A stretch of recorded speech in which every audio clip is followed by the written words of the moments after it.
Soyez bénis en écoutant cette voix. Peuple long d'oreilles et pointu pour écouter les mystères de la vie. Assoiffé de la connaissance, affamé du savoir. À vous, cette voix du salut s'adresse. Quand le Goethe Hachem, dans sa miséricorde, déclare que mon peuple périt, faute de connaissances, il sait pourquoi.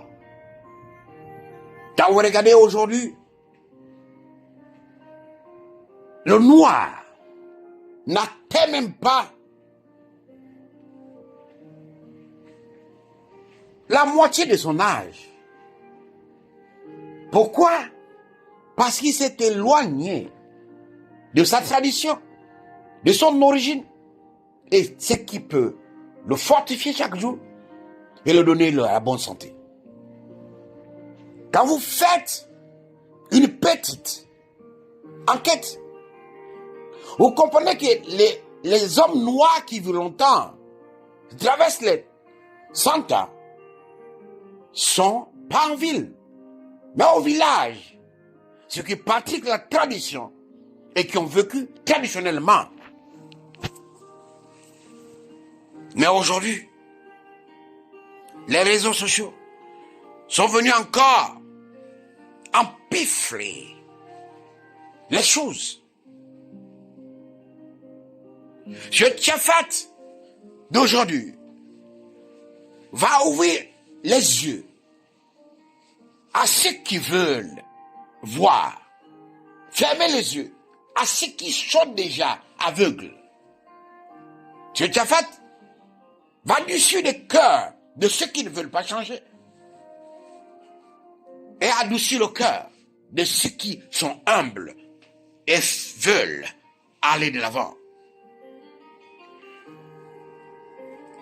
Ce Tchafat est le résultat de la miséricorde de Goethe Hachem. Il y a de cela 2 mois, j'ai vu dans le jardin de mon père une fleur très belle. Une fleur qui a été déjà plantée. Elle était déjà déracinée et plantée dans le jardin de mon père. Quand j'ai observé la fleur, j'ai vu que la fleur n'était pas stable mentalement. Cette fleur ne sait pas ce qu'elle fait. Elle pose des actes dont elle-même ne sait pas qu'elle pose des actes. Je me suis dit, pourquoi cette fleur agit ainsi? Pourquoi elle n'a pas de repère? Elle est pourtant dans le jardin de mon père. Et on m'a amené à comprendre que chaque fleur plantée là où la terre est fertile, soit elle est contrôlée par ton père, ou elle est contrôlée par la sémence venant de ton père. Ou quelqu'un qui pèse son savoir de ton père. Rien n'est aura hasard, mais tout s'est construit dans la ramification du sacré Hachem. À partir de là, je me suis dit, il faut que je comprenne pourquoi cette belle fleur n'arrive pas à se contrôler. Elle est plantée dans une terre fertile. Mais c'est comme si elle n'est pas consciente de la terre fertile. Pendant ce temps, une parole résonnait dans ma tête. Mon peuple périt faute de connaissance. Parce que tu as rejeté la connaissance, je te rejetterai de mon sacerdoce. Tu as oublié la loi de ton sacré Hachem. Moi aussi, j'oublierai tes enfants. Nos ancêtres sont toujours fidèles. Mais nos aïeux ont été infidèles à l'ancêtre. Et l'ancêtre ne peut pas être fidèle à ceux qui sont infidèles à lui par ricochet du Great Hachem. Waouh! Quel mystère! Nos aïeux ont été très infidèles. Lorsque le colon, la descendance de Caïn est venue nous apporter la connaissance, la zombification, écrit dans un livre qu'on appelle la Biblia, l'ensemble des livres. À partir de là, les repères ont été perdus. Celui qui était un grand guérisseur devenait de facto sorcier. Et comme on l'appelait tout le temps sorcier, alors il cherchait à se venger contre ceux qu'il appelait sorciers.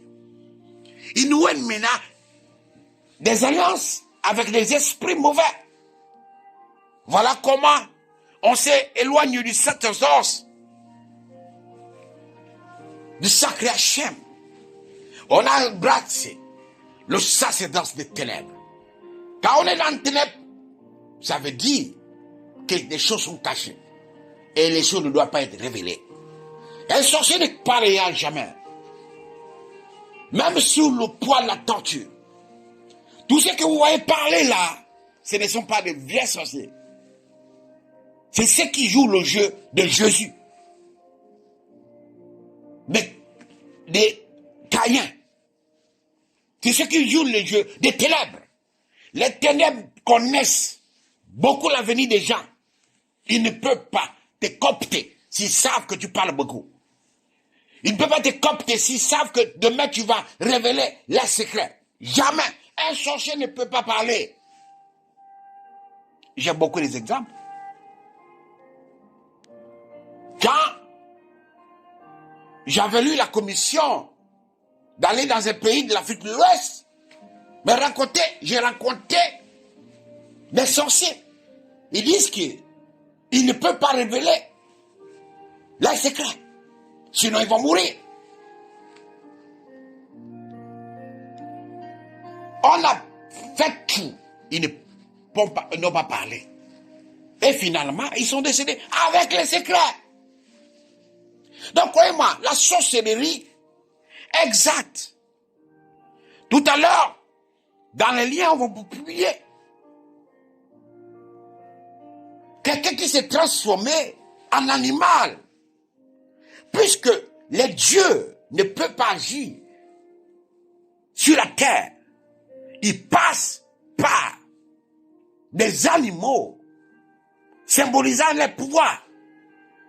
D'où vous allez voir dans le monde de Dieu, beaucoup aiment le serpent. Parce que le serpent représente